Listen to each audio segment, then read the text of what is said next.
जय श्री राम प्रिय साथियों, पंकज कलखुड़िया चैनल में आप सभी दर्शकों का हार्दिक स्वागत है। और प्रिय साथियों, आज हम बात करेंगे दिसंबर माह के राशिफल के बारे में, जिसमें आज हम चर्चा करेंगे वृषभ राशि के राशिफल के बारे में।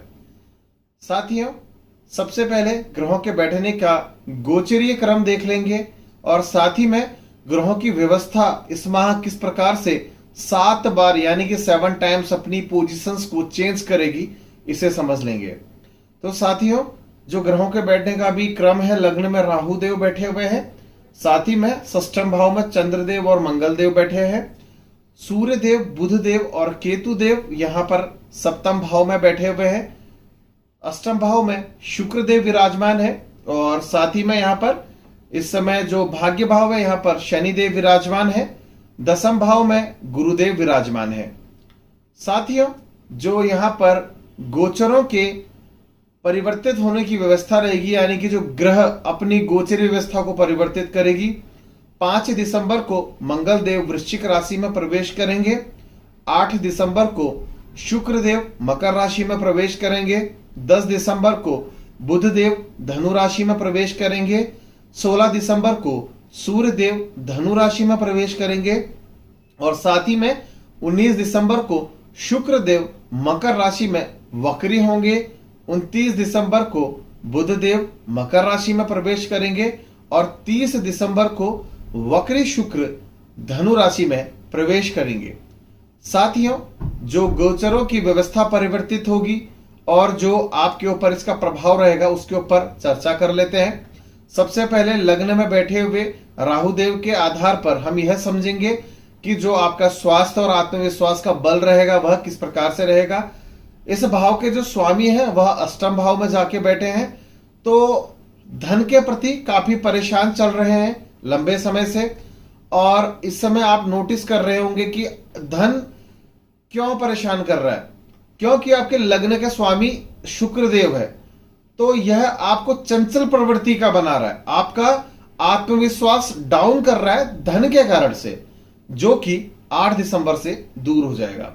साथ ही में अगर हम यहां पर ग्रहों की अन्य स्थितियों को समझें तो उसके आधार पर जो स्वास्थ्य की स्थिति रहेगी वह आपको इस माह परेशान करने वाली है सूर्य और केतु की युति के कारण 15 दिसंबर तक, क्योंकि जो कि पितृदोषीय यहां युति बनी है और लंबे समय से आप जिससे संघर्ष कर रहे थे अपने पितरों की परेशानी के कारण, अगर आपने उनका किसी भी कारण से अपमान किया है तो इस दौरान अगर हो सके तो अपने पितरों से माफी मांगिए, गरीबों को भोजन करवाइए और साथ ही में किसी भी मंदिर में जाकर वहां की साफ सफाई अवश्य करें शनिवार के दिन, इससे आपको बहुत लाभ होगा। तो यहां पर स्वास्थ्य और आत्मविश्वास का अगर आकलन करें तो कुल मिलाकर मध्यम स्थिति यहां बने रहेगी। बात करते हैं धन भाव के बारे में। इस भाव के स्वामी जो है वह बुधदेव इस समय सूर्य देव के साथ सप्तम भाव में विराजमान है और 10 दिसंबर को अपनी यहां से पोजीशन चेंज करके धनु राशि में प्रवेश करेंगे, यानी कि अष्टम भाव में।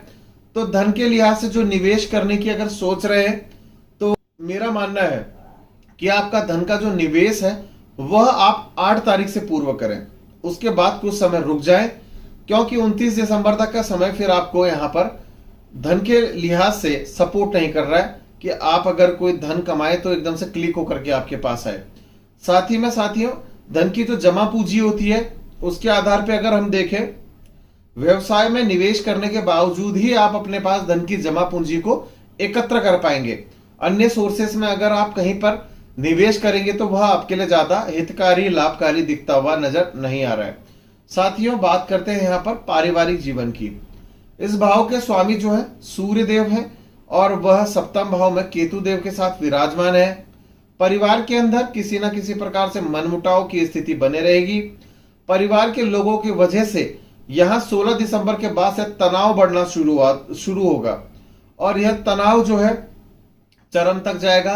घर के सूर्य यानी कि जो पिता तुल्य लोग हैं या फिर आपके घर में जो दादा के समान है, ताऊ है, चाचा है, इस वजह से कुछ परेशानियां या डिस्टरबेंसेस देखने को अचानक जरूर मिल सकती है। साथियों, साथ ही में जो परिवार के लोग हैं, प्रॉपर्टी के लिहाज से अगर समय को देखा जाए तो यहां पर इस समय प्रॉपर्टी में कहीं से कहीं तक भी निवेश करने की कोई आवश्यकता नहीं है, या कोई रेनोवेशन का काम चल रहा है तो उसमें अभी हाथ रोक देना चाहिए। फिलहाल मैं प्रमुख रूप से कहूं तो 5 दिसंबर तक का, 5 दिसंबर के बाद से आप अपने नए कामों में यहां से निवेश कर सकते हैं, हाथ डाल सकते हैं प्रॉपर्टी से रिगार्डिंग। साथियों, बात करते हैं संतान एवं शिक्षा भाव की। इस भाव के स्वामी बुधदेव जो है वह केतुदेव और सूर्यदेव के साथ विराजमान है, तो संतान की जो शिक्षा है वह बड़ी अच्छी चलेगी। पर 10 दिसंबर से संतान की शिक्षा 20 दिनों तक काफी डिस्टर्ब रहेगी। अगर आपके संतान को बड़ा कॉम्पिटिटिव एग्जाम अगर इस दौरान देने जा रहा है इन 21 दिनों के मध्य में, तो मैं कहूंगा कि उसमें बड़ा सोच समझ के चलने की आवश्यकता है, क्योंकि जब बुधदेव अष्टम भाव में प्रवेश करेंगे तो वहां प्रवेश होने के साथ साथ आपके मन मस्तिष्क को काफी प्रभावित करेंगे नकारात्मक रूप से, क्योंकि बुध क्या है, हमारी तेज बुद्धि है, हमारी कंठ जो है वह बुध को रिप्रेजेंट करती है, और बहन बुआओं से रिलेटेड संबंध हमारे बुध को रिप्रेजेंट करते हैं। तो आपने अपनी बहन बुआओं को खुश रखना है, सगे नहीं है तो रिश्ते के रखना जरूर है। इस वजह से आपकी पढ़ाई जो है वो बैलेंस हो पाएगी। बात करते हैं यहां पर संतान के बारे में। जिन लोगों को कंसीविंग लंबे समय से नहीं थी, तो कंसीविंग के लिए अभी 9 तारीख से पहले का या फिर 30 तारीख के बाद का समय जो है बड़ा बेहतरीन है। उससे पूर्व इस चीज के लिए ना सोचें, वही अच्छा रहेगा। साथियों, बात करते हैं जॉब वाले पक्ष की। इस भाव के अष्टम भाव में बैठे हुए हैं, यहां पर विपरीत राजयोग का लाभ मिलेगा। और 8 तारीख को जब शुक्रदेव भाग्य भाव में प्रवेश करेंगे तो नौकरी में भाग्य का भी साथ मिलेगा, कलीग्स का भी साथ मिलेगा, धन का भी साथ मिलेगा, और आगे बढ़ने के नए नए रास्ते आयाम भी यहां पर नजर आएंगे। प्रिय साथियों, साथ ही में जिन लोगों की जॉब अगर लंबे समय से नहीं लगी थी, तो दिसंबर माह के अंत तक उनको कोई अच्छा सा ऑफर आने की भी संभावना यहाँ पे दिखाई देती है। बात करते हैं यहाँ पर प्रेमी एवं प्रेमिका वाले भाव की। इस भाव के स्वामी इंगित करते हैं कि आपके मध्य में इस समय हल्का हल्का कहीं गुस्सा कहीं प्यार फूटता रहेगा, बनता रहेगा। कंटिन्यूटी पे अगर आप देखेंगे कि पैरेलल में अगर गुस्सा, ये नाराजगी या फिर प्रेम ही बना रहे तो यह पॉसिबल नहीं है। अप डाउन पर सबसे पॉजिटिव बात है कि आप अपने प्रेम के साथ अच्छे तरीके से रह पाएंगे, एक दूसरे से दूरियां यहां क्रिएट नहीं बनेगी। बात करते हैं साथियों यहां पर आपके जीवन साथी वाले भाव की।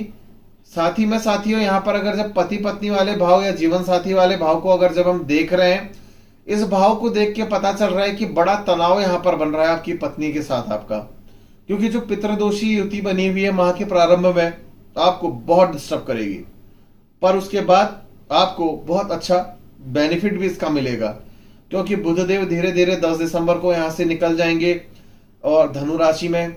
साथ ही में 16 दिसंबर को सूर्य देव भी यहां धनु राशि में निकल जाएंगे। तो मेरा मानना है कि कहीं ना कहीं यहां पर आपके जो ग्रह निकल जाएंगे तो आपको जो परेशानी अगर आपके संबंधों में खटास चल रही थी तो उसमें आराम मिलना शुरू होगा। साथियों, बात करते हैं व्यापार पक्ष की। इस भाव के स्वामी बताते हैं कि आपके व्यापार में एक अवरोध जैसा लगा हुआ है, जिस वजह से काफी डिस्टर्बेंसेस यहाँ पे क्रिएट हो रही है, और मैं कहूंगा कि थोड़ा लंबे समय तक परेशानी वाला यह माहौल है। आपको शनिदेव को हर शनिवार को जाकर के सूर्य देव के आगमन से पहले इत्र देना चाहिए। तेल तो चढ़ाते हैं, तेल के साथ साथ इत्र भी वहां पर को आपको रख के आना है, तो इससे आपको जो है बहुत अच्छा बेनिफिट व्यापार में मिलेगा। साथ ही में आपको हम यह भी एक सुझाव देंगे व्यापार अच्छे तरीके से चलाने के लिए, कि किसी व्यक्ति का अगर अच्छा व्यापार चलता हो, जो आपके मित्र हो, नोन टू हो, उसके वहां से शॉप के अंदर से एक कील जरूर निकाल के ले आए, और उस कील को आप अपने शॉप पे कहीं ना कहीं मंदिर में रख सकते हैं डब्बे के अंदर, और उसकी पूजा करें तो आपके व्यापार में जो सोया हुआ भाग्य है वह भी जाग निकल पड़ेगा। साथियों, वृषभ राशि के जातकों के लिए आज बस इतना ही। धन्यवाद और जय श्री राम।